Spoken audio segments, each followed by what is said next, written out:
Hello students, in the last classes we have studied about three phylum. The first one is Porifera, second one is Coelenterata and it is also called as Lidaria, and third one is Ctenophora. And today we are going to discuss about the one more phylum. The name is Platyhelminthes. Platyhelminthes. Platy means flat. Platy means flat. Okay. Helminthes means worm-like structures. Okay. Platyhelminthes means they are commonly known as flat worms. Flat worms. Okay. Some of the parasites they have flat body structure. So that's why the name Platyhelminthes. Helminthes is the organisms which belongs to this phylum. They are parasitic forms and they look like worms. So that's why the name Platyhelminthes. Okay, plat means flat. That means the organisms belongs to this phylum. The body of those organisms is dorsiventrally flattened. Okay, the body of these organisms is dorsoventrally flattened body. So that's why the name flat worms. Okay, the first point is these are dorsoventrally. These are dorsoventrally flattened organisms. Okay, the body is dorsoventrally flattened. Flat worms, the name. That's why the name has given like this. That is flat worms. Okay, and come to the habitat where they are going to live. So these organisms, some are aquatic, some are living in aquatic condition, and some are terrestrial. Some are terrestrial, and most of them are parasitic form. That means most of them are endoparasites. Okay, most of them are endoparasites and some are free living. Few are free living. Okay, so endocytic forms, example, tapeworm and liver fluke. These two are the endocytic forms, endocytic flat worms. Okay, and these are the parasites, endoparasites. These are okay, and free living form, example, planaria. It is free living. Okay, see, come to the habitats. Most of them are endoparasites, some are aquatic and some are terrestrial, and most of the organisms are endoparasites and few are free living. So free living flat worm, example, planaria, and for the endoparasites these are tapeworm and the liver fluke. Endoparasites means, so parasitic forms you all know, the organisms which depend upon other organisms for their food and shelter. So those are called as parasites.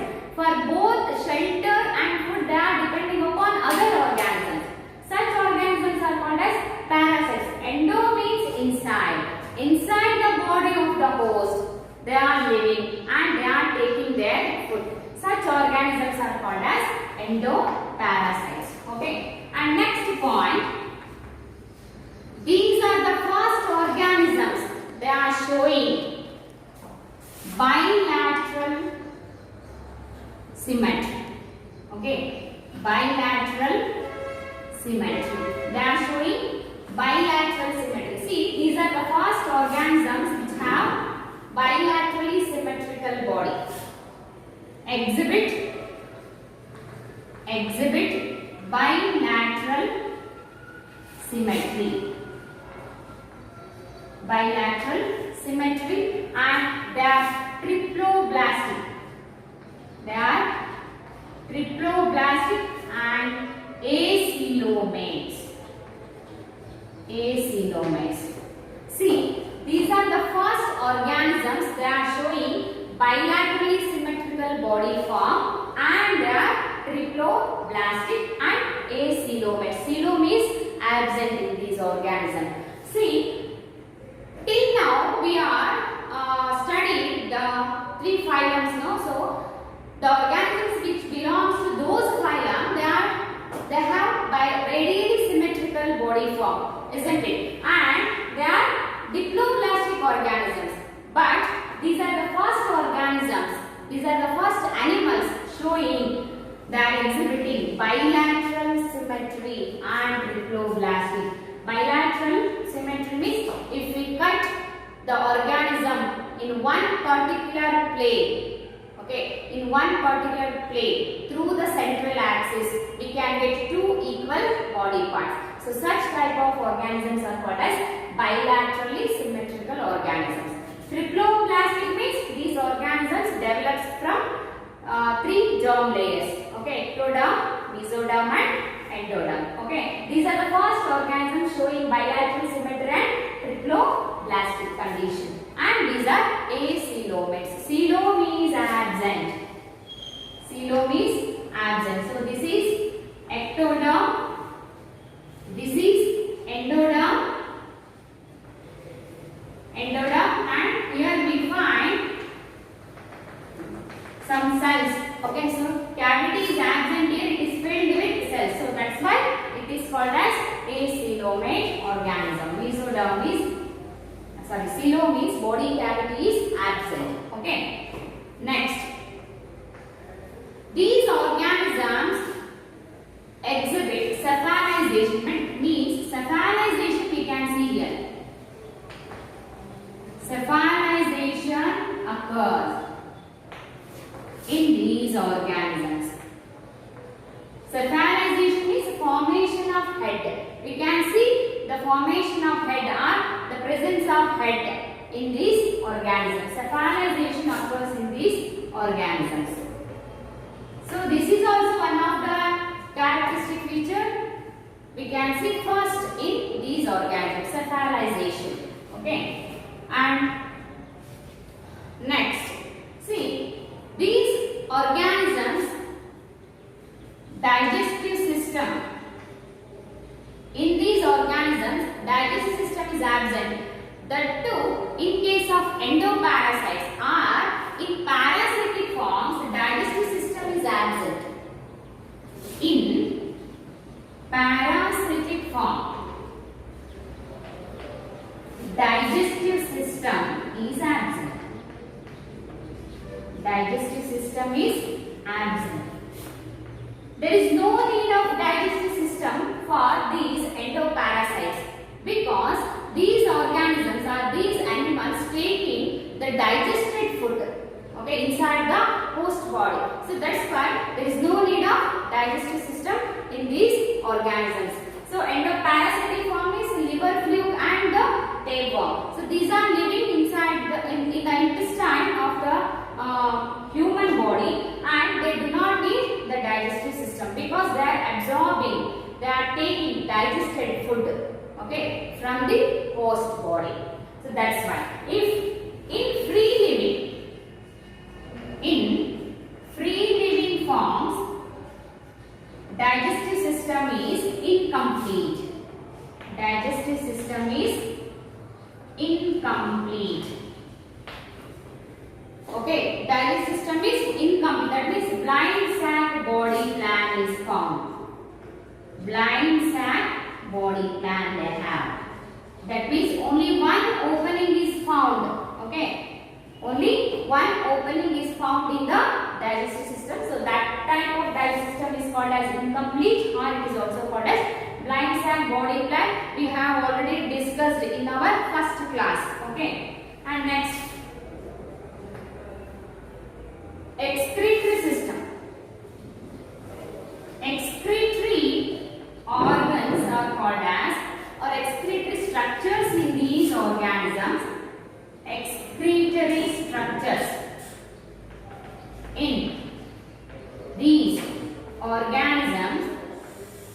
Excretory structures in these organisms are called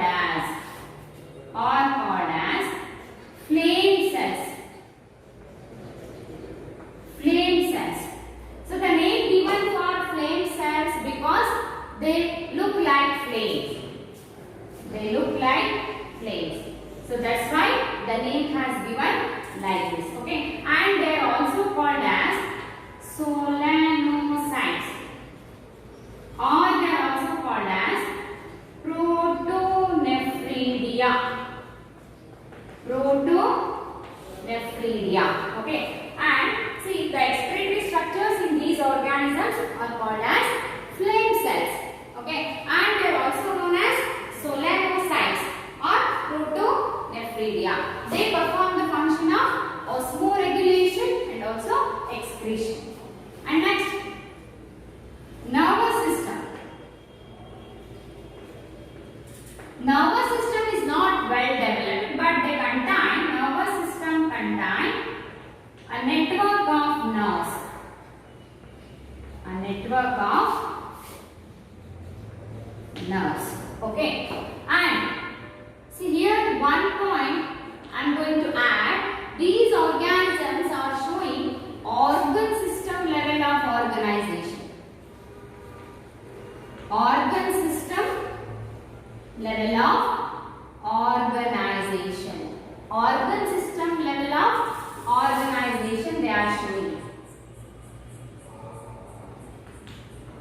Organ system level of organization. So this is also first phylum. It is showing organ system level of organization. Okay. And next is these organisms have special structures like hooks and suckers. Hooks and suckers. Okay. In parasitic form, these worms contain hooks and suckers. See, these hooks they are going to utilize to attach for the host body. Okay. Hooks are helpful for the attachment of that parasite to the host body, and suckers they are going to use for the suction or for the sucking of food from the host body. And then reproduction. What about reproduction? See, reproduction, these organisms are hermaphrodites. Most of them are hermaphrodites. Most of the organisms are hermaphrodites. What is the meaning of hermaphrodites? So these are the organisms which contain both male and female sex organs. Okay, a single organism is having both male and female sex organs, and both the gametes are going to produce in the single body only. Such organisms are called as hermaphrodites, and they are also called as bisexual organisms. Okay, and they prefer cross fertilization. Cross fertilization occurs even though they are having both the sex organs, but they prefer cross fertilization. Fertilization is internal. Internal fertilization takes place. Okay, and development is direct or indirect. Development is direct or indirect. Okay, and direct development we can see in planaria. Direct development we can see in planaria, and indirect development we can see in tapeworm. Tapeworm. Okay, and so this is about the phylum Platyhelminthes. Okay, see, you should remember, so these are dorsiventrally flattened organisms, so that's why the name has given like this. Platyhelminthes means, so most of them are parasites and they look like worms, so that's why the name has given like this, helminthes. Okay, most of them are endoparasites. Example, tapeworm, liver fluke, and few are free living planaria. Okay, and then organ system level of organization. First time we can see in these organisms. Okay, and they also exhibit. These are the first organisms that exhibiting bilateral symmetry, triploblastic, and their acoelomates as in case of lower organisms. Cephalization also first time we are seeing in these organisms. And in parasitic form, digestive system is absent because inside the host body they are sucking the digested food. Okay, and the absorption takes place through the body surface in these organisms. Okay, so that's why there is no need of digestive system in these organisms. In free living flatworms, digestive system is incomplete. That means they are showing blind sac body plan. Okay, only one opening is found in the digestive system. Next, excretory structures are called as flame cells. Okay, so this is also important. This is important and this is okay. Excretory structures are called as flame cells. They are also called as solenocytes and protonephridia. Their nervous system is not well developed, but they contain a network of nerve fibers. Okay, network of nerve fibers they have. Okay, and then hooks and suckers are the special structures found in parasitic forms. Hooks helpful for the attachment to the host body and suckers helpful for the absorption of the digested food inside the host body. And reproduction, they are hermaphrodites, that means bisexual organisms.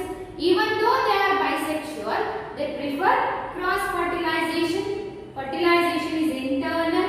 Development may be direct or indirect. Indirect development takes place in case of tapeworm and direct development in case of planaria. So I have given example just. Okay, most of them they are showing direct development and few are showing indirect development like this. Okay, and one more important thing we are going to observe here, planaria.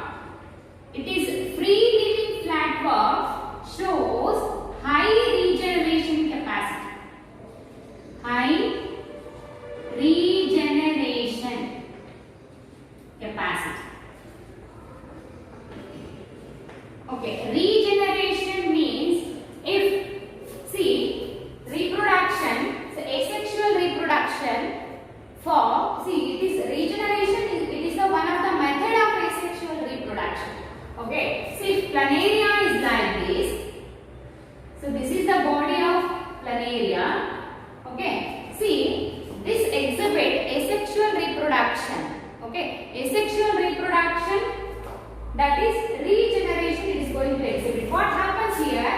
See, if any cut takes place in this body, okay, if any cut occurs in this body, that cutted piece, it will develop as a new organism. So that is called as regeneration. Again that part is going to be regenerate. Okay, see, like this, so regeneration capacity we can see in case of planaria. Okay, so this is about the platyhelminthes, and the examples are tapeworm, that is Taenia solium. Example, Taenia solium, that is tapeworm. Fasciola hepatica. Fasciola hepatica, that is liver fluid. Okay, and then so these two are the main examples for the platyhelminthes. Okay, so this is about the general characteristic features of the platyhelminthes. Okay, and in the next class we will study about one more phylum, that is